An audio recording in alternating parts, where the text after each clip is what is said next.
Yeah, this is David Talbot. I'm CTO of WorkMovr, and let me describe generic entities. So WorkMovr is a horizontal platform. We use it for orthopedic surgery situation, for parking spaces, and for portfolio management.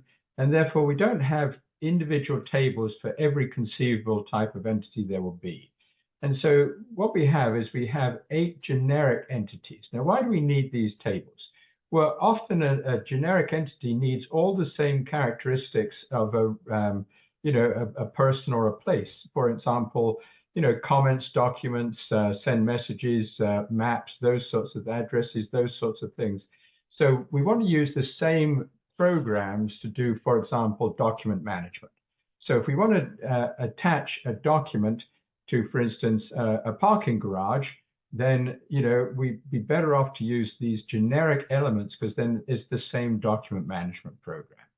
And so we set up sort of 8 generic elements, and these can be places, these can be work orders, they can be invoices, they can be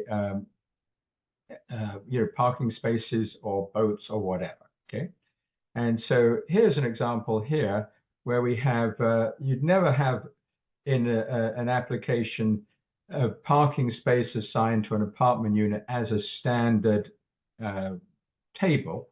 And so, but the generic elements work well. We just put in a designator of what type of generic element it is.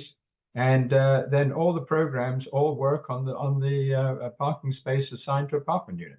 And so it's really, really convenient to cut down on programming and also to cut down on the number of data pages because you can use the same data pages on all the different generic elements. So thanks very much. Bye-bye.